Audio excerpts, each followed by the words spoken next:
Oh, look, Deion Sanders is back in the news, and for the wrong reasons. You are Locked On College Football, your daily podcast on all things college football. Part of the Locked On Podcast Network, your team every day. Welcome, everybody, to another episode of Locked On College Football. I'm your host, Spencer McLaughlin. Thank you so much for making this your first listen or your first view every day. Part of the Locked On Podcast Network, your team every day, and your daily source to stay up to date with the biggest stories in the greatest sport on planet Earth, realignment, coaching carousel, the portal, and so much more. Getting you ready for the season, which is, oh my goodness, just 12 days away. This episode is brought to you by our friends over at FanDuel. Make every moment more. This summer, FanDuel is hooking up all customers with a boost or a bonus daily. There's something for everyone every day, all summer long. Visit FanDuel.com to get started. I'll tell you what Nebraska's record is going to be and what Georgia's record is going to be. And they're going to be closer than you might think, but not for the reason that you might believe. But Deion Sanders made headlines over the weekends. Now, that is not something that is out of the ordinary. Deion Sanders is a very, shall we say, magnetic personality. It is easy to attract attention when you are Deion Sanders. But he's making his own job more difficult here when he goes out and has a press conference like the one he had over the weekend. So Colorado's getting fall camp underway, and he gets a question from a reporter from CBS Sports. Now, to his credit, before I go what many of you will perceive to be on the attack, and that's fine, quite frankly, because kind of what I'm about to do. To his credit, he made it very clear multiple times with the individual who was there representing CBS Sports. He didn't have a problem with him. I respect you as a man. I'm just saying I have a problem with the employer that you work for, and I'm not answering the question, not doing anything with CBS. What they did was foul, and all this sort of stuff. He was combative. He was aggressive, and I don't really know where this really came from. And there was no reason, there is no benefit to Deion Sanders doing this for two reasons. Number one, you just amplify the level of attacks that are targeted and lobbed against you. Because now, if you don't care about that, okay. But do you want people to have a positive or a negative perception of your program? Ask yourself this question. I think this is a decent rule of thumb if you're a coach in a press conference. Would Nick Saban ever say that when he was a head coach at Alabama? Not everybody's Nick Saban. Nobody needs to be exactly like Nick Saban. But when he went to those press conferences, did he go in there unprepared? Did he go in there always combative? No, I can think of a couple individual moments, but not at this sort of level. The only time was in a post-game interview when he was talking to Maria Taylor. He lashed out too hard. Of course, that was after 5 or 6 national championships. I don't remember exactly how many he had won at that point. So he built up a little bit of equity in the sport. Deion Sanders, as a head coach at the Power 4 level, has got a 4-8 record. Now, he improved Colorado's team from the year prior, undoubtedly. But to paint this picture of a program that cannot handle, of a coach, of a leader, of young men that cannot handle criticism, is not doing yourself any favors. I don't think it does you any favors on the trail, and it certainly doesn't do you any favors with the perception that your fans and boosters are going to have of you. Now, does Deion Sanders have a lot of job security? Yes, he does. Why? Colorado's a lifeless, irrelevant, not talked about program. Before he was hired, I never in a million years would have ever really even talked about them on a show, let alone led shows with Colorado or anything surrounding the program, unless there was a coaching search. And even then, it's Colorado. But it's Deion Sanders, and he gets a lot of attention. So I thought it was, what's the polite way to put it? Misguided? That's the politest way that I can put him, saying, I'm not going to answer a question from a reporter who, he wasn't saying that the reporter wrote or did anything wrong. And again, made the point, no, I respect you. It's just the employer that you work for, they know what they did. And the indication, I, again, can't confirm this. I'm not in Deion's head. I haven't asked him any question. It seems like they didn't like that he was ranked the 15th best coach in the Big 12 out of 16 head coaches. I can think that that number is too low. But if you're the head coach of a power program in college football, or any program for that matter, you don't get to go through that position without taking criticism. I don't care who you are. I don't care how many games you win. Kirby Smart is the best coach in college football. He can't escape criticism. Why? For off the field stuff. Valid points to raise. Because the driving incidents continue to happen at Georgia. They've occurred several times over the last few years. You're not going to completely escape criticism. But what does it say about you as a leader? What message do you send to your players when anytime someone is critical of you, you just say, "Oh, I'm just not going to answer that question. Oh, I'm just not going to do that." Heck, I am in a significantly less important position from a communal standpoint, from a financial standpoint, in this very position on the show. And if one of you wants to leave me a comment down below on YouTube or shoot me a note on Twitter and say, "Hey, you got this wrong," or "You're not doing that," or "You're not doing this," or "You're wrong for these reasons," I'm not going to just sit there and ignore it. I'm going to look at it at the very least, and I'll see if it's worth engaging with. But I'm not going to ban you from commenting because you don't have something nice to say. And Deion doesn't even know what that guy was going to ask. He just said, "No, I have a problem with your employer." It comes off as thin-skinned. And I think there was also a reaction in some media circles of, does this mean he's scared of what's going to happen this upcoming season? I don't get that sense. I don't know why he would be. Now, there was also the piece over in Athlon Sports where anonymous players said there are massive cultural issues. I don't know if his reaction in this setting was tied to that at all. But the way that he handled himself at this press conference is making his job harder because it paints a certain image about the program. But then if the results on the field aren't delivered, moments like these can get used against you to lead to your ultimate dismissal of your current position.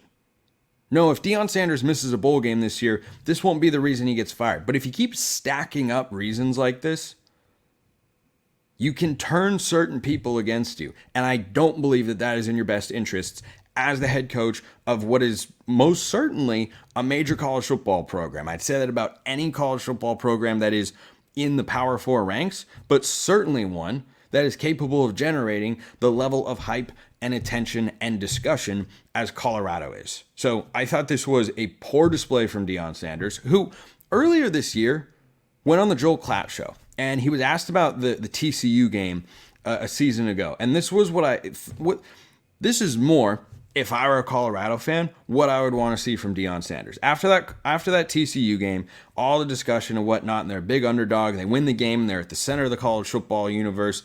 He went into the post-game press conference, and he called out a reporter, not by name, but pointed at him personally and was giving him a hard time because he had written something that was critical of Colorado. And he's asking him, "Do you believe now? You know, I saw what you wrote. Do you believe?" And all that sort of stuff.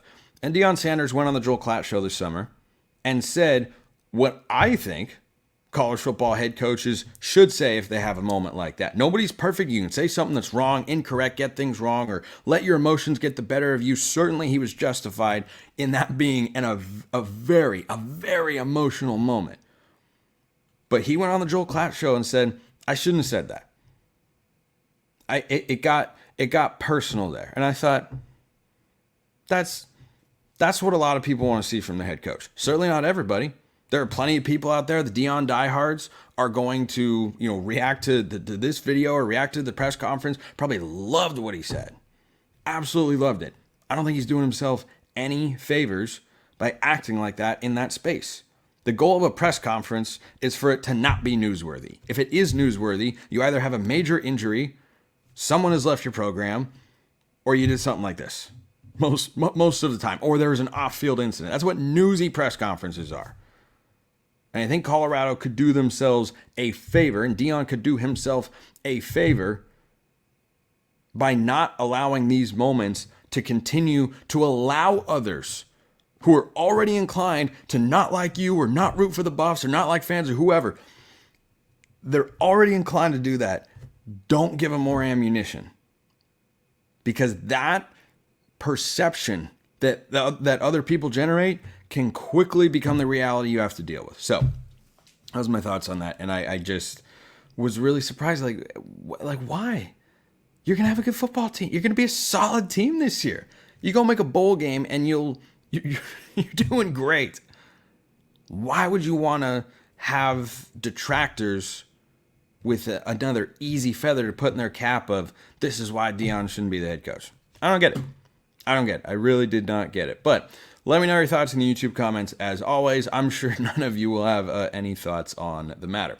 Speaking of Colorado, you know who their week 2 opponent is? Nebraska. You know who's going to be a good team this year? Nebraska. I'll tell you why. That's coming up next.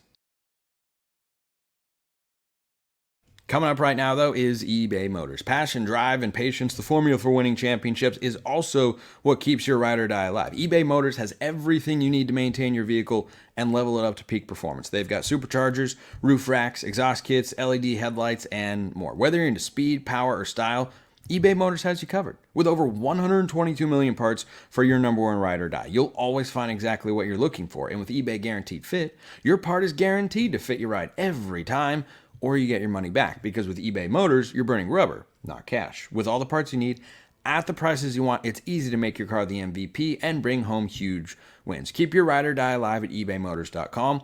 Eligible items only. Exclusions apply. eBay Guaranteed Fit, only available to U.S. customers. Nebraska is going to win 9 football games this year. Did you know that'll be the first time they have won 6 or more games and made a bowl game since 2016? Pretty crazy. That's where we're at. That's where we're at with Nebraska football. And there are a couple of reasons why I think that Nebraska is going to be not what they're capable of, not what they once were, but what people have been waiting for with Nebraska, which is, can you just be a good team? Can you just go out there and be a top half team in the Big Ten? Because with the resources, support, geography, they should be able to do that. And I think Matt Rhule can do that. So just a glimpse at their roster. They bring in Dylan Raiola, who many services had as number 1 quarterback in the class of 2024. He's a true freshman. There's going to be a learning curve. Well, what would you like to have with a learning curve at the quarterback position? How about 4 straight home games? That week 2 Colorado game is no joke. It is no joke because despite all the buzz and the flair and the fluff with Deion Sanders and company, as I talked about last week on the show, that's a bowl team.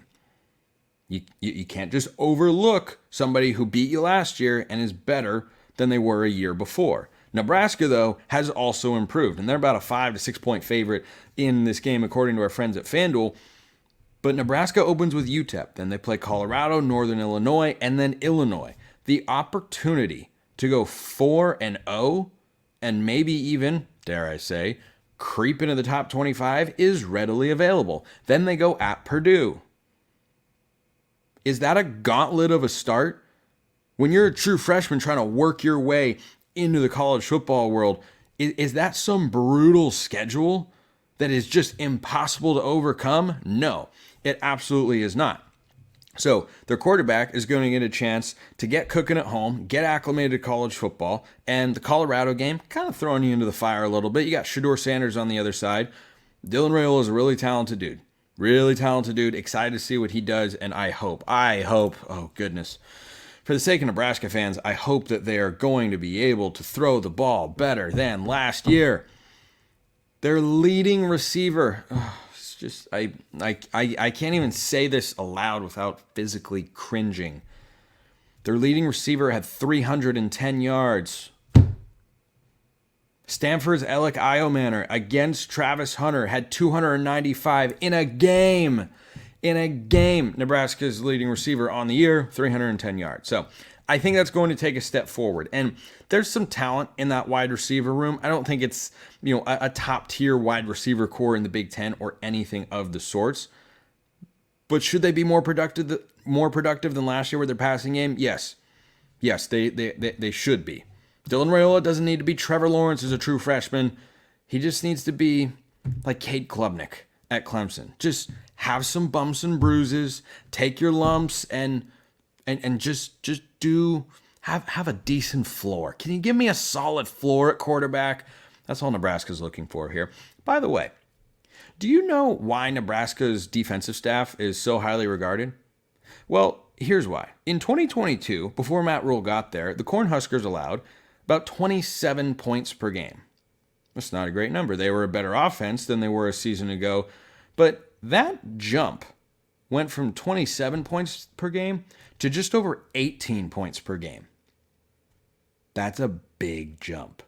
That's not a, oh, hey, they got a little better. That's, wait a minute. This is a program that has not recruited at the highest level, and certainly not what it is capable of. This is a program that has not made a bowl game since 2016, and suddenly the staff comes in and in their first year, they're giving up less than 20 points a game. Wait a minute, why weren't they any good? Because they couldn't throw the ball. They couldn't move the ball. That's why Dylan Raiola is the key. And by the way, Nebraska, top 5 in the country in returning production. And sure, you think of them as a team that was a mess, a disaster, a fiasco, more one-possession losses last year. What do you think their record was? 5-7. 5-7. Matt Rhule in 1 year almost did what no coach has done, Mike Riley or Scott Frost, since 2016. He almost did that in 1 year. So yeah, I have faith in Nebraska's ability to make a sizable leap forward here. Returning production, promising young quarterback, now unproven, and Nebraska's not a Big Ten title contender this year.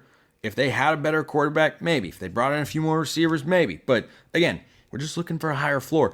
But the reason that their record, as I mentioned earlier on the show, can be closer to Georgia, 12 days to college football, by the way. The reason their record can be closer to Georgia than you think is because Nebraska's schedule works out so favorably. UTEP, Colorado, Northern Iowa, Illinois, at Purdue, Rutgers at home, at Indiana, at Ohio State, that's a loss.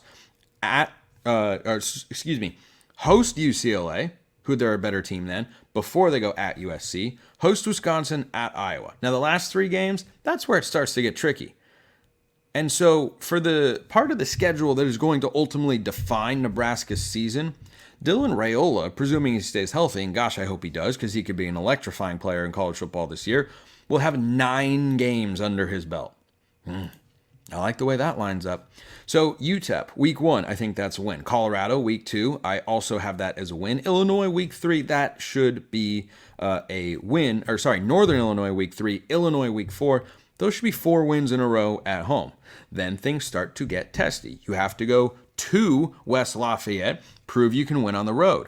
I think they're a better team than Purdue this season. And is Hudson Card good enough to make me feel like there's a big quarterback gap between him and the true freshman? We'll see. We'll see. Hudson Card, solid, capable, respectable, not electric. So I think Nebraska goes in there, wins that game. Then they come back home, and I think they lose to Rutgers. Yeah, in front of that home crowd. I think Rutgers is going to go into Lincoln. This sounds like a crazy notion. Who returns 14 starters from a 7-6 team last year? Rutgers and Greg Schiano. Is it his first year? No, it's not. Got the culture established, got some players. I think Rutgers goes in there and gets a win. At Indiana, that's a win. At Ohio State, that's a loss. UCLA at home, that's a win. Here's the only point of contention that USC fans had with my 9-3 schedule prediction for the Trojans in their first year in the Big Ten. I think Nebraska can go to USC, which is not the hardest place to play. The numbers bear that out, by the way. I think they can go in there and win that football game. If this were early in the year, if you swapped Purdue and USC, no, I think the Trojans win. But right now, when you're going to have 8 games under the belt for Dylan Raiola, they'll be coming off a win against UCLA. I think they can go into the Coliseum and beat the Trojans. I think they come back home and beat Wisconsin before they lose to Iowa last week of the regular season. Now, not every single one of those games is a lock to me. I don't have a toss-up in here. But USC is going to be a competitive game. Wisconsin will be a competitive game. At Iowa, frankly, will be a competitive game. I have that as a loss. They could easily win at Rutgers. I have that as a loss. But 9-3 feels so within reach for Nebraska. And that, because their schedule is so favorable and they can kind of ease their freshman quarterback into it and then go through the difficult stretch at USC, host Wisconsin, at Iowa. That's a tough stretch of games in the Big Ten. But Dylan Raiola won't be as early in his career as when they take on Colorado or when they travel to West Lafayette to play Purdue. Nebraska, 9-3. Write it down right now. How close is that to Georgia's record? I'll tell you that coming up next. After I tell you about FanDuel. Look, if you want to bet college football, FanDuel's the place to go. Over-unders, week 0 and week 1 games, they're all available. They're all out there. Every line that you want, it's all available right here, right now. Heisman odds, national title odds, whatever you want. They've just got everything. All you have to do is open the app and dream up bets anytime that you're in the mood. And this summer, FanDuel is hooking up all customers with a boost or a bonus daily. There's something for everyone every day, all summer long. The college football stuff, it's just fascinating to look at. Colorado right now, let me look at the that Colorado-Nebraska game, because I think that line is more in the direction of Nebraska than I was perhaps expecting. By the way, it's listed under the category Game of the Year. Nebraska -6.5.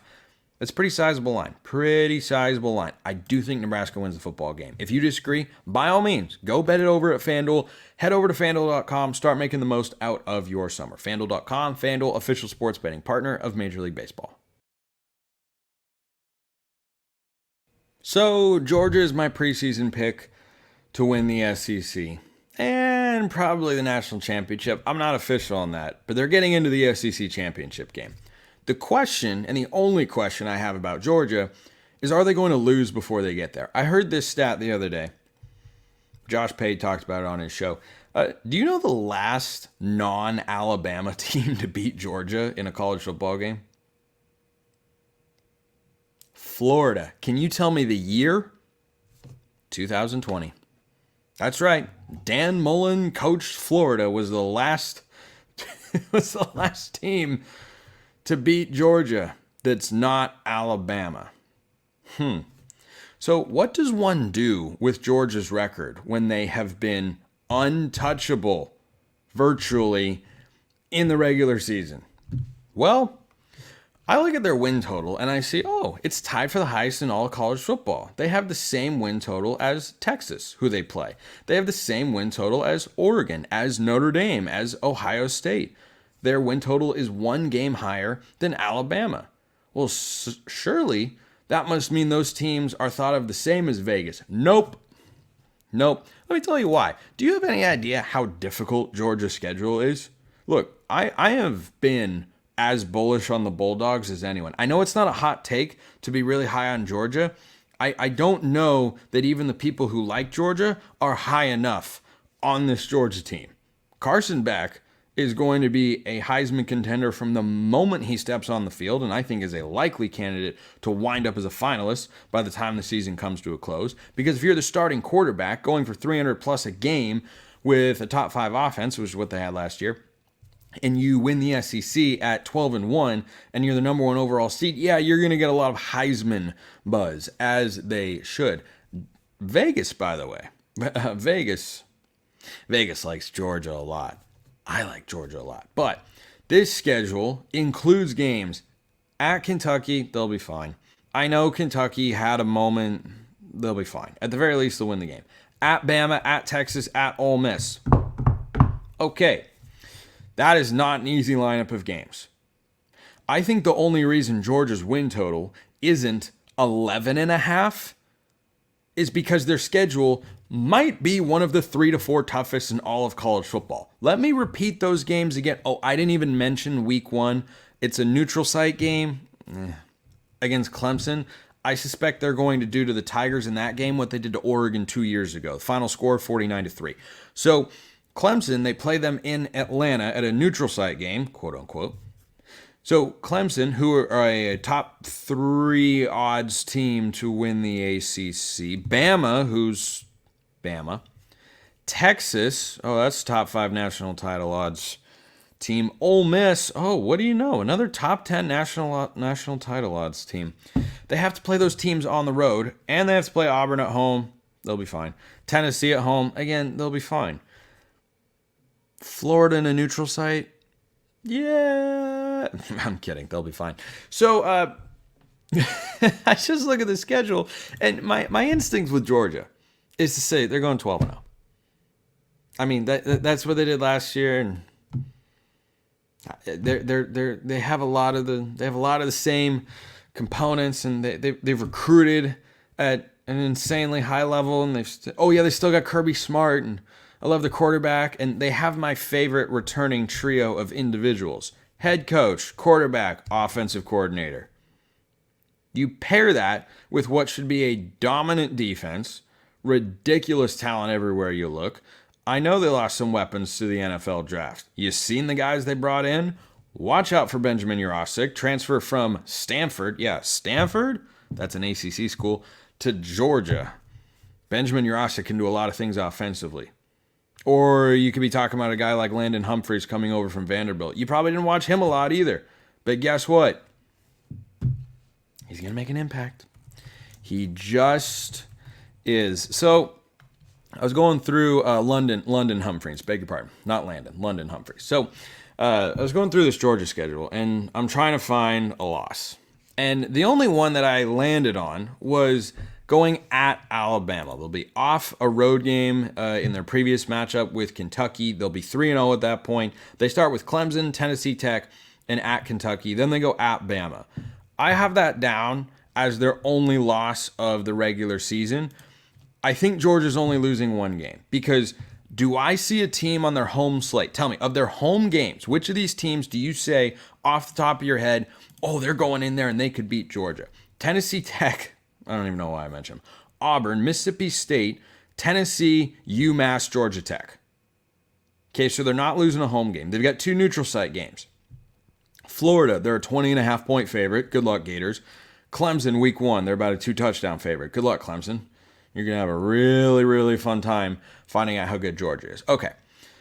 They're way better than Kentucky. You're not going to lose that game. So their season comes down to 3 games. At Bama, at Texas, at Ole Miss. Those are 3 of the 5 to 10 best rosters in all of college football.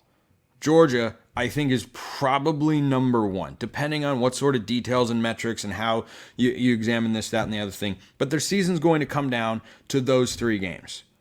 And so I think about how good Georgia is, the returning coach, offensive coordinator, quarterback factor, and the fact that Kirby Smart is still their head coach.